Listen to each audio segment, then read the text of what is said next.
Devices and hardware that talk to the cloud are extremely vulnerable to security attacks.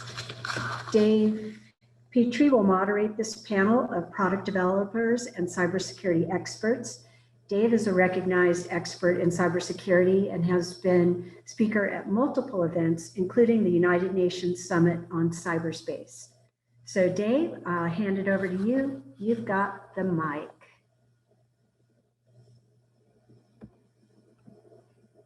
All right, can everybody hear me? Good, good. All right, thumbs up, that's all you can do. So let's see, I am, like I said, Dave Petree. I'm a senior solutions architect with UMA. And with me, I have Abhilasha, the principal engineer at Intel. I've got Kevin, CEO of Gatekeeper Innovations, Michael, cybersecurity specialist, Found IT Data, and Anders Renvall, CEO of ESystems. And we're going to talk about IoT, where the cybersecurity issues are, what kind of innovations we can look for, things of that nature. So that's it. Let's get started. Would everyone, starting with Abhilasha, would you like to introduce yourself?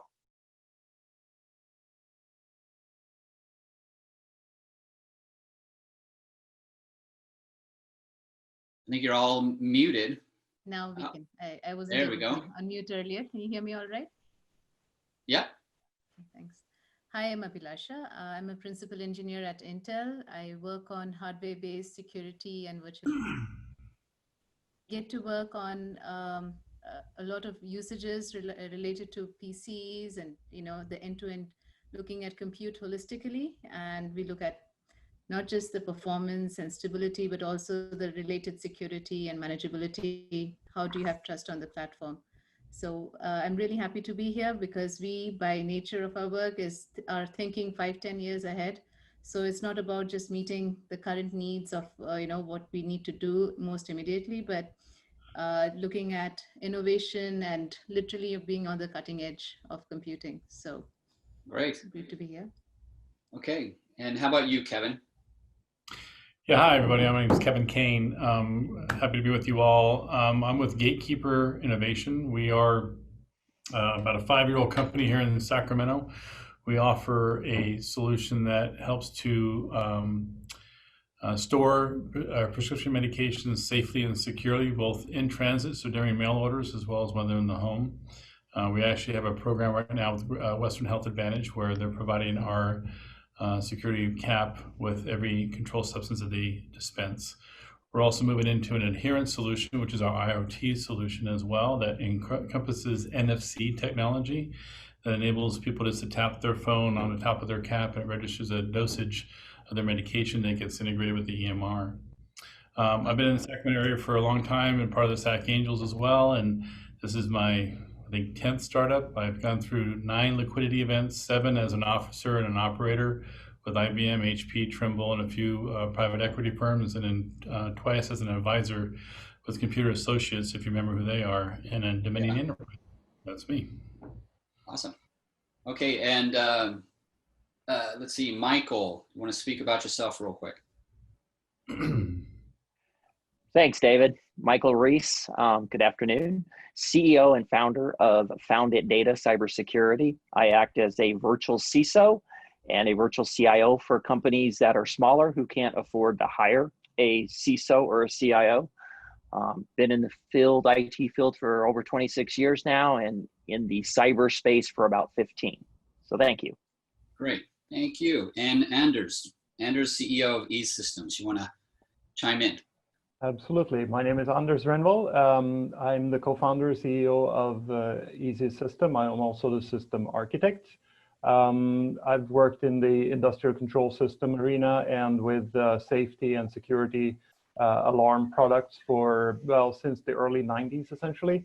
I moved to California from Sweden in '99 when I worked for Honeywell. And at Honeywell, I developed security systems. Some of them are still in use around the nation in the US today. I think as much as a couple of million of them are in American homes and businesses still. Yeah, I run the ESystems. We make a product that is used for monitoring and control industrial equipment of all kinds. Obviously, very focused on security and accessibility. And it's a pleasure to be here. Great, thank you, Anders. In fact, this is a great panel because we've actually got a very broad scope of IoT and security. We've got everything from small businesses and what they're going to need to be protected. We've got the processing version of it, the internal processing version of it, and then we got the industrial version of it, and the apps. So we got everything covered here, which is great. Now, I wanted to start with, you know, IoT is kind of exploding. It's kind of everywhere. Where do you guys see the trends in either in your industries or ancillary to your industries? Where do you see the trends? Where's the biggest opportunity for growth, improvement, product development, etc.? How about you, Anders? You want to start? Sure. Yeah, so there are many types of industrial or of IoT, obviously, and one big focus that we have is on the industrial part, and we see obviously a massive explosion of devices that are pushed out there. In this industry, IoT, or the concept of it, isn't really new. I mean, it's been around for a long time that you automate and you control things, in some cases remotely, but it's been done over phone lines and it's been done over dedicated wires. Really the big difference now is that we're all on the same network. And the scary thing with that is that these devices that used to be connected together with your own wires or within your own building are now connected with everything, and they weren't really made for it. So the security side of that is kind of, in best case, it's added afterwards. In some cases, it's not added at all. So it works, but it has no security. So this is obviously a massive, massive issue, but it's also a massive opportunity to help fixing this problem.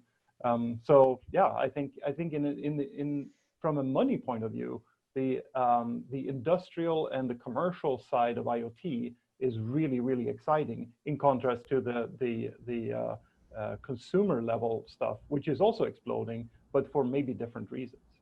Yeah, that's a good point. I was on the cybersecurity task force for California, and it's actually your industry that is a big facet of what we talk about, because if there is ever going to be an enemy nation attack, it would probably come towards your neck of the woods, the utilities of the world that will be hit first and all that. So that's definitely an opportunity.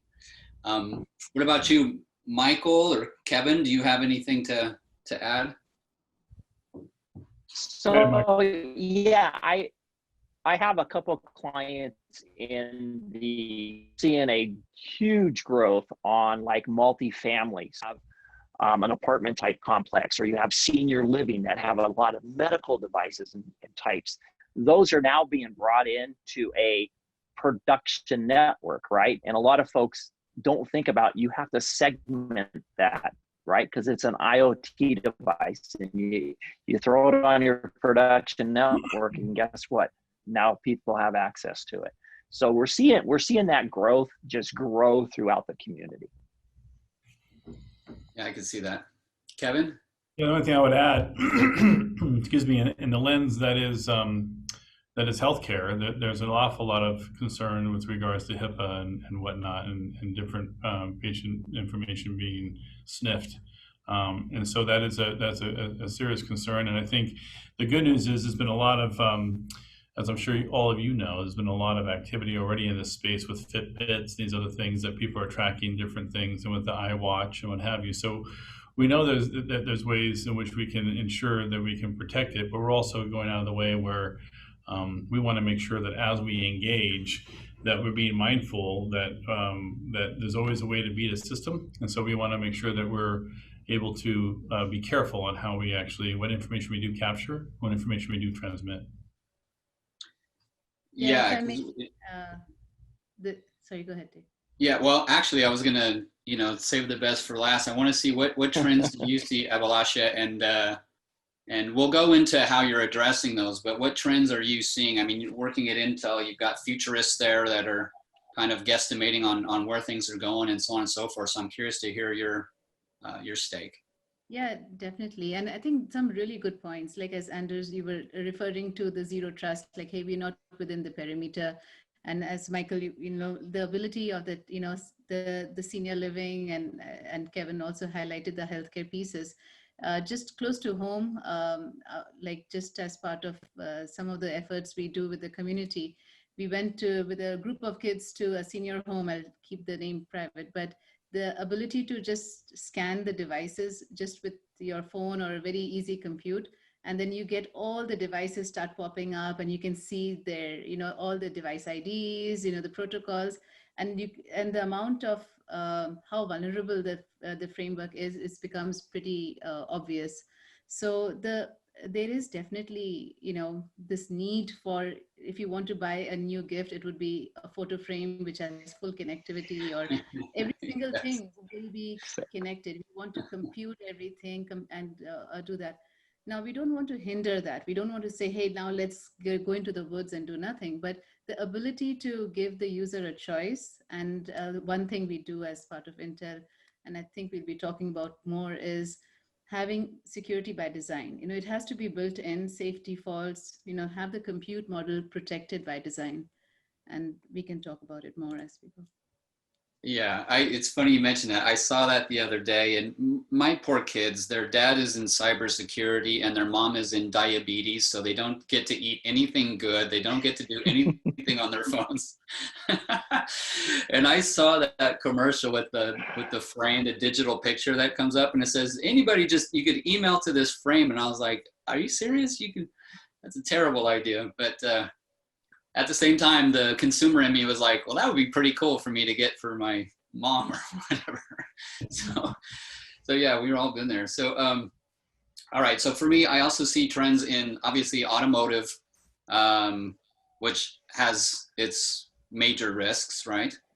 And you know, my old business partner was the top security award winner at Cisco, and he was always talking about automotive IoT and what a problem it is and all that. Also, a lot of the home-based things and wearables, all these kinds of things are going to be on home networks, where I think people can probably feel a little more safe and secure being at home. But I think we'll probably see a lot of trends towards more home-based attacks and things like that. You know, you're on a network with a VPN on your laptop, and meanwhile your daughter's downloading who knows what on her cell phone, and you're all on the same network and all that kind of stuff. You know, that's a bit of a challenge. But let's segue that into, you know, what kind of security concerns do you guys see? Here's a chance for you, if you have any horror stories or anything like that, and then we'll transition into what can we do about it? What problems can we solve, and all that kind of stuff. But let's start with, what kind of horror stories have you seen? You talked about, you know, the senior center, all that. So if you have any more to talk about, or Kevin, Anders, Michael, you feel free to chime in, or what have you seen or heard? I've got plenty, you know. So I'll just give you one that we actually did. I have a law enforcement background, so I work with some high-tech crime units. And we actually built a lab to simulate a home, brought in a separate Comcast connection and left everything at default, right? So we didn't change anything. And we brought in a Nest device, Alexa, we brought in some lights, we brought in a Samsung microwave. It's stuck. And we actually tried to simulate hacking into the is on an IoT device work. Through the Nest, getting to the Samsung, and we had some paper laid under it, newspaper on purpose, and we were able to breach that Samsung microwave and heat it up beyond 800 degrees. We actually caught it on fire. We had a lieutenant running down the hall. What are you guys doing? And I turned around and said, I'm proving I can burn your house down remotely. Now it didn't sink in right away, and everybody kind of looked and went, oh my God, people could actually do this. That's the scary part. Not having a secure network and not having IoT devices. Throw devices out there that have no passwords. people can get to them. So those are the things that scare me and make me want to go out and tell people about cybersecurity and what they can do to help themselves. Wow. Yeah, you're breaking up a little bit, but that was a pretty scary story. I haven't heard that one before. I've heard plenty of stories about pacemakers and everything else, but burning someone's house down, good Lord. That's Think something. about it. And I have one of my friends who is known to hack hair dryers, and so you can hack everything that you can think of, the ability, but preference is definitely not to do the scare tactics. Personally, is to just looking at it from the perspective of let's not quickly get into immediately quick apps and keep trying to then make a person aware and patch it and do whatnot, versus building the right solutions, building a discipline of thinking what could go wrong. right. That's why we're here. That's the ultimate goal of this conversation. We're building up to it. So let me do my job and build up to it. So we're building up to it. And I've certainly had plenty of stories. Like I was, when I was at the UN, I was just amazed. I was the low rent guy at the UN. I Airbnb'd a little apartment and walked there while all the other people were being dropped off with giant men with earpieces in their ears and Mercedes and things. But I got to be on a few panels and things like that. And they went through a lot of case studies, be it, the air conditioners getting hacked at Target, or a fish tank getting hacked. Actually, not even getting hacked, really. It was actually software embedded prior to being installed, and then installing it on a casino's network and all that. And it's all in the, in the name of convenience. But a lot of scary things have happened. And a lot of it is because it's all about convenience. It's all about that surface level thinking of how great would it be if we know how, what the temperature of the water is, so we know the fish are okay and we could feed it remotely and do all that kind of stuff. They don't think about the flip side of it. And that's, I'm still thinking about the catching my house on fire through my microwave, actually, because that's it's transitioning into the physical world. It's one thing to get your data stolen. It's not always it's not always the direct effect of the device. Like the microwave is certainly a terrible story where that can catch on fire, but often it's also the side effects of it, right? So you mentioned the Target attack. I can get back to that real quick, but there's a story about the water kettles in the UK. The company that made water kettle or tea kettles, electrical tea kettles. Their expertise was obviously not IoT. They made tea kettles, right? But somebody said, hey, we have got to put this on the network. So they did. And the way they did it was obviously the simplest way. They found some little module, plugged it in there, and got the thing so you can turn it on from your cell phone. Seems harmless enough. But the problem with that was that they obviously didn't think about password. They didn't think about the overall security. They didn't think how to deploy this thing, right? So they had a default password in there, 00000, right? That's the default password. And started selling this product. Now, with the default password, you can now log into the tea kettle, which was interesting because you could get into a command prompt and you could start probing around. And one thing that you could learn from that was the Wi-Fi security password for the place where the tea kettle was. Oh. And now you could basically build a database out of that, and you could war drive, and you can start walking around and find networks where those things were. And lo and behold, not too long after that, maps started popping up with all the houses where they had this tea kettle, right? Because you could war drive and collect that information. So there was, the tea kettle in itself wasn't really the problem. The problem was the side effects of the bad security of it, and that you could now basically log into any house and know who bought that tea kettle, right? So yeah, it's not always the direct effect. It's something. Yeah, in fact, if I was a bad guy, I would look for the different nodes on the local network, which are your tea kettles and microwaves and things of the world. And I would see where I can actually install malware on an important device like a laptop, and then use the tea kettle to monitor the laptop. And if my malware gets erased off the laptop, to load it up with my payload again and just start over. And they're wondering, I just spent $150 to get my laptop cleaned and it didn't work. What's going on? Well, you got a cool tea kettle. So that's going to happen, you know? So that brings us into, you know, there's obviously security concerns. There's obviously horror stories. There's obviously open Wi-Fi networks, all these kinds of things. Now we're transitioning to why most people are here, which is on the development side. If you can talk about what is the security, and get a little more pragmatic, if you would, as less theoretical, a little more pragmatic on what is a security first mindset on developing products, and how do you keep that through the entire development chain, and to develop products that we can safely use. So who wants to tackle that? Kevin, it's been a while since you talked. You're in the middle of that right now, actually. So why don't we hear from you?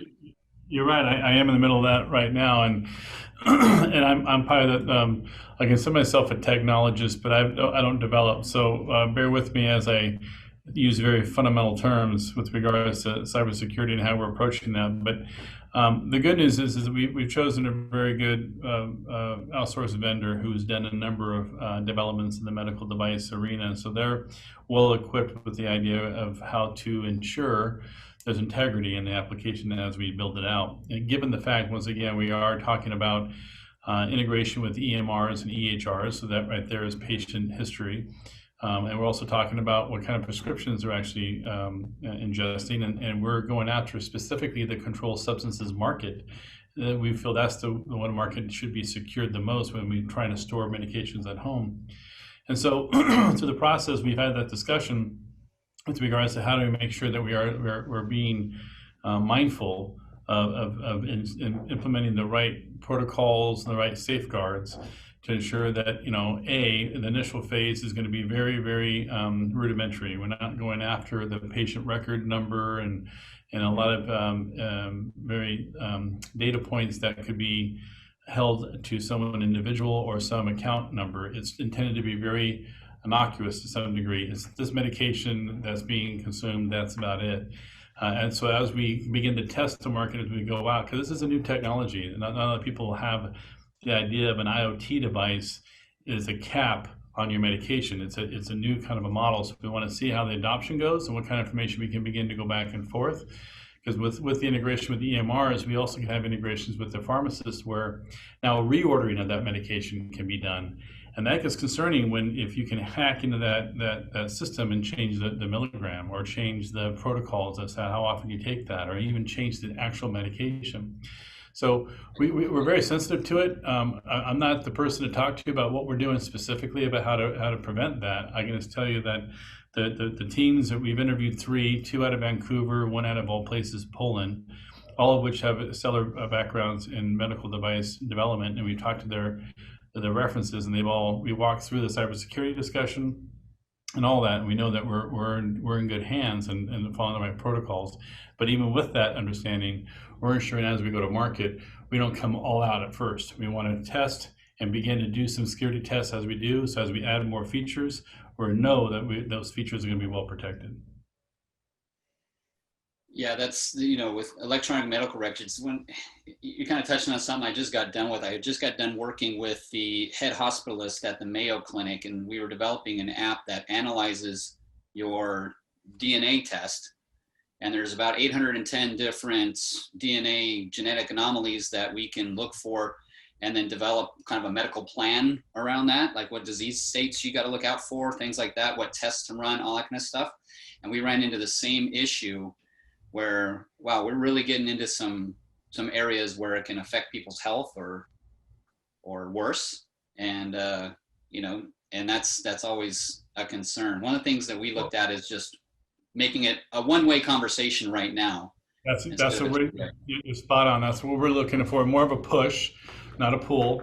And so the intention there is to do just that. But to your point, you know, when you think about the average American, this is from the CDC, has 3 prescriptions in their cabinet that they're taking regularly, the average American.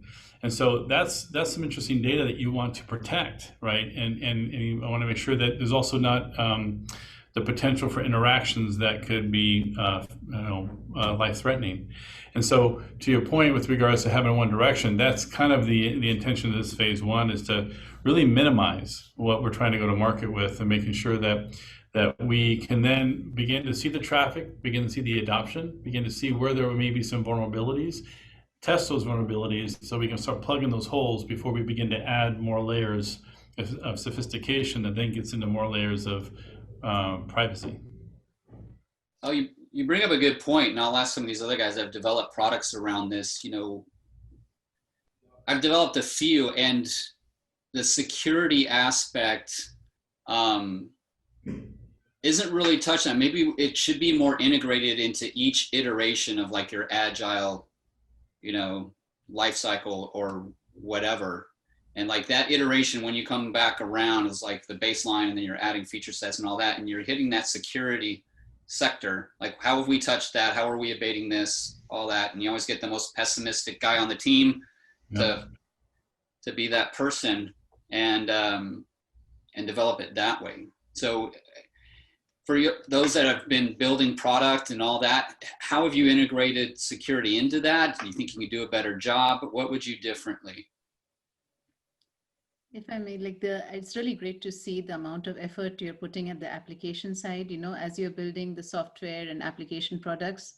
And if you take the level of sophistication, as Kevin, you were referring to, increasing the level of sophistication and really from the chip to the cloud, how do you ensure that every part of your system has gone through the same rigor? Those hardware-based security pieces is what we are actually building in quite a bit. Not sure if the folks have heard, but the security first pledge, there was a lot of emphasis that was presented in general, but over the last 13, 14 years, I've seen in everything we do, regardless of what the product is, it has to go through that security development lifecycle, making sure you're looking at the security privacy concerns every single step of the way. Because as you're building your EMRs or you're building every application, you're relying on certain attacks not to happen under the hood. So you want to make sure that the system is protected, and then you're building all your protections in place. There's also, just for the community to know, there are also a bunch of hooks provided so that you can innovate based on those things. So you don't have to just take it as a black box and say, hey, I'm going to figure it out, but the ability to use it more effectively so that you can strengthen the product and, whether it's the healthcare records or something else. I think there are a lot more of those that are available today as compared to what was there even 10 years back. Oh yeah, I would agree with that sentiment for sure. In fact, for me, I'm a big adamant of segregation and encryption. So whenever we're building anything, if A and B need to talk to each other, but A and C do not need to talk to each other, you don't develop that path between A and C. You segregate it. In fact, in the comments, someone mentions a Raspberry Pi. We actually built a really secure computer using a NUC and a Raspberry Pi and then a regular desktop computer. And all we did was we actually separated all the sub processes out of the computer. Instead of just one motherboard, we actually broke it up into different planes. So you had the IO plane was our little Raspberry Pi. So anyone from the outside world, they saw the Raspberry Pi or they saw the little NUC and they'd say, oh, this is a Windows 10 machine with an Intel processor. So that's the payload of the bad stuff that we're going to send over, because that's what this machine is. But they didn't realize that that's just the IO plane, because the control plane and everything else they had to talk to, we would run a completely different operating system and all that, so that couldn't talk to each other. Yeah, the one thing which really got, as you were describing it, is the ability to abstract out also. Like most of the operating systems today are virtualized by design. So if somebody is attacking, whether it was a teapot or something else, what are you going to attack are the synthetic drivers within that virtual machine. So the ability to actually isolate these workloads even without having to have a separate Raspberry Pi, and something even within the same system, being able to isolate these workloads so that you can basically, like COVID, you can protect against malware or viruses being persistent and being able to infect the rest of your system. So it's really good to innovate on top of that if it's applicable. Right. And to add to that, to keep it simple. I mean, the simpler your system is, the easier it is to make it secure from the beginning, right? So, and if there are features that you don't need, don't put them on the product, right? So what you mentioned there, you take a fairly complex thing like a full PC with, I mean, Windows 10 is hideously complex. And you're trying to add security to it, that's kind of a different problem than what we're facing. We're in my little world, we build the product more from scratch and basically say, okay, we are only putting in the features that we really need. If the feature is not there, there's nothing to attack. So,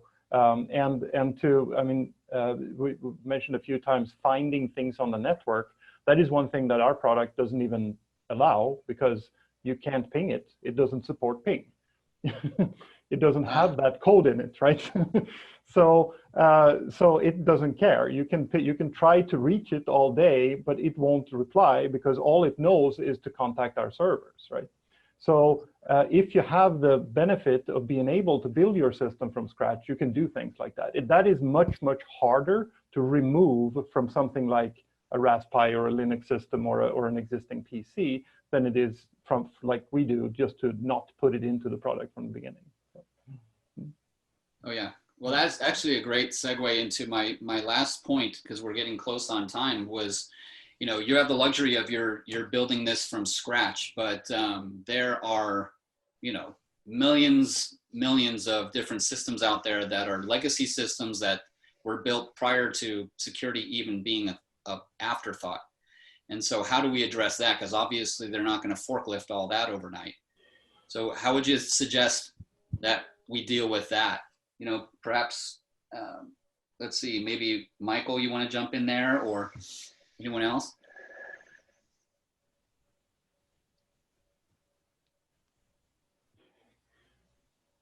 No, I guess. I can go. I was just waiting for. All right, anybody. Okay.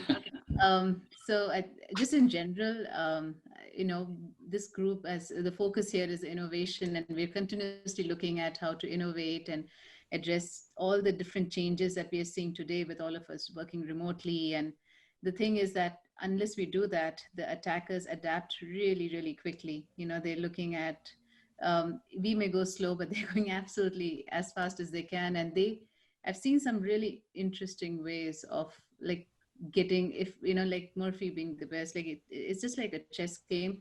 You know that it will go wrong, but how quickly does it go wrong? And being pragmatic, the deployed technologies don't get updated anytime soon.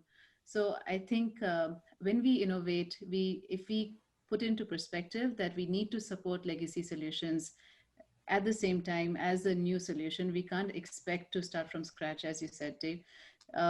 We can develop new things and still have the user stay protected and get the advantage of the new innovations while continuing to support the legacy in a potentially, more contained environment. Yeah. Anyone else? And just to always have that devil on your shoulder, trying to, in every move, every turn you take, you always think about how can this be misused. That becomes really fun after a while, to be that little devil on your shoulder, but it can be annoying for the developers that want to keep adding features. But it's necessary. It just has to be there. You have to think about how can this be misused, not just what's in front of it, like we alluded to earlier, but what's the effects of it. If something benign is misused, can that actually cause secondary effects, right? Yeah, to be honest, that sounds like the most fun job at a company would be to be that person. That sounds like a lot of fun. That would be pretty cool. In fact, with legacy, I thought about it because we brought this up before, and I think with legacy, it might boil down to our best shot is with connectivity and having a good connectivity plan with those systems. segregating those plans, things like that. Wireless companies are looking at something called splicing. I don't know if you've looked at this, but they're splicing their network so that you can put different devices on different, all under the same bandwidth, but slightly different frequencies, and splicing out all these different things. That's probably a good way to do it. And encryption is always a big one. You're from Sweden. One of my favorite guys is a guy named Svante, who developed AxCrypt. I don't know if you've heard of AxCrypt, but yeah, that's how I used part of his software to develop my own. So I'm a big fan of his. But encryption's another one I think that could be a pretty good layer on legacy systems. We can use encryption to our advantage. So that's it.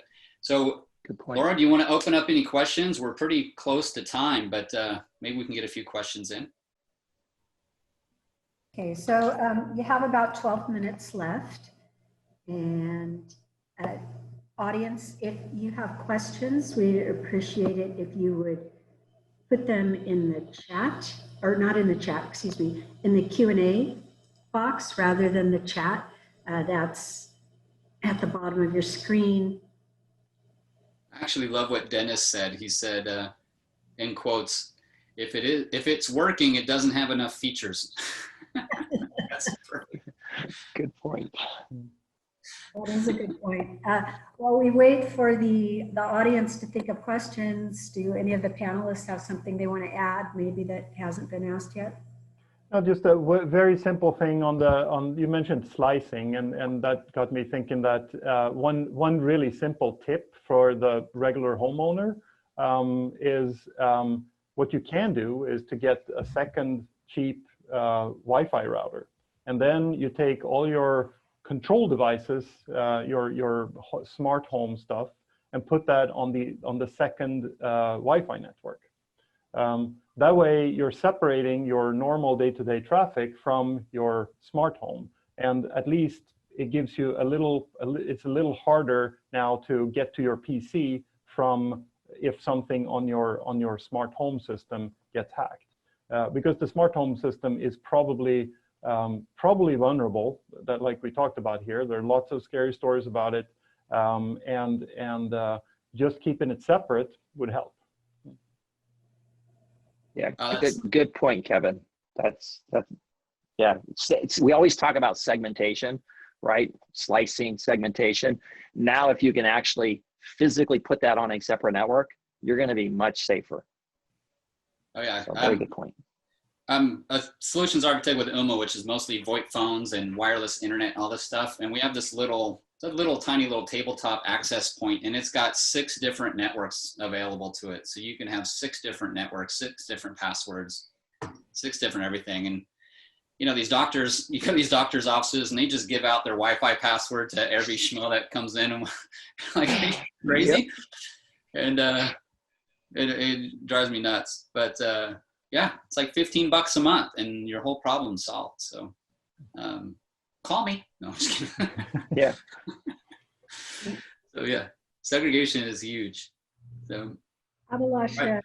When we had the sort of the pre-panel discussion, we talked a little bit about trying to make security convenient for the users and making it so that they couldn't screw up, that they couldn't override this or that it's kind of in the design. Do you want to add anything about that? Sure. I think related to the whole security by design, where you either put the burden on the user to manage the passwords or have go do the work, or by design make it such that you're not defaulting to weak passwords. There are ways that you can do it, and there's a lot of work actually. That's my punchline normally, is like take it away from the from the users to the device, like as much as we can. Of course, there is a sense of awareness, and we want to make sure folks can protect themselves. But as we design the systems, putting safe defaults, like I was talking about those virtualized spaces, today the performance of these PCs, for example, a lot of the IoT devices, even the automotive and other things, they all provide that isolation by design. So the worst that could happen would be that you compromise this isolated space. So the ability to do that, this awareness, they are innovators in this group who are building, on a platform. You can expect more from it, the ability for the system to have certain protections. And it's really great to be here because we don't interact enough. Like I think in the previous talk, they were talking about the security community and how we can make it bigger, better. So the ability to sort of demand, that this ought to work like this, not just keep putting patchworks and band-aids on top of a system, but fundamentally have it by design protected. So I think that interaction, like Dave was saying, call me, I think having a community which can talk about it and put those requirements in, I think would be very useful. But that's what we are trying to do as part of our work. For sure. And, you're lucky enough, you're at the processing layer. And I think a lot of the people that are probably watching this are building on the application layer. And I'm just talking to you for a moment where the adoption rate on security products when enterprises distribute them out to their workforce is like 40%. Because if they have to do anything, forget it. I can show you my scars. I built and marketed an encryption product that people had to just literally punch in a password and that was it. And nobody did it. Nobody did it. It's going to happen to somebody else. So, it's got to happen without you. Yeah, you make a great point, David, because it's about convenience for the end user, but now it's even moving more towards the elderly folks are really getting into the IoT devices and they don't understand them. So we have to make it easier for them. And if it's built in by design, it's just going to help everybody. Yeah, so if you're building from scratch, just keep it simple. I can tell you when I was dealing with a couple of cybersecurity engineers, and you guys are an interesting lot, I'll tell you that. And they took we're using my file encryption, I won't get into it, but we're building this secure PC and it would encrypt things before it went to the hard drive so they couldn't execute all this stuff. And these engineers got their hands on it. Next thing I know, that it was being salted and you had third-party authentication, you had all these things. And I said, y'all just get away from this, leave it alone, because no one's gonna do this. They think like themselves. That's actually another pointer for if you are building products, don't build it for yourself, build it for the market. Because we happen to be closer to the product and probably a little more intellectually savvy than a lot of the users. And if you're building to your own personal preferences, you're not going to sell a lot because people aren't going to get it. So like Anders said, man, keep it simple for sure. I really do believe in what Anders said. I just want to mention one thing. The diversity in the cybersecurity space is so important because like when I was starting, and there is this human psychology piece. So having a very diverse team, which will think from all those angles, like, hey, I know this is cool and you want more features, especially Dennis, but I think the idea of having different opinions would really help. That's a great point. So there is a question in the chat. I think we talked about this a little bit, but says, do you believe, it's from Melvin, says, do you believe that as more IoT devices enter more people's houses, that we will have to educate the public about the potential risk of doing so that we can prevent potential issues like hacking people's microwaves or tea kettles, or does it more rely on the creator of the device? I think we kind of talked about that, but do you guys want to add anything else to that? Yeah, I'll just add, you're right, we've talked about this, but training, letting the end user know, that's something I do a lot of when I do speaking events. Just the simple things, changing the passwords.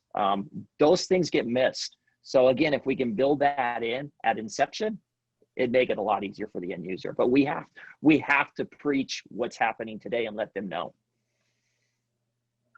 All right. And then Dennis Dahlquist, who's actually a computer science professor at Sac State.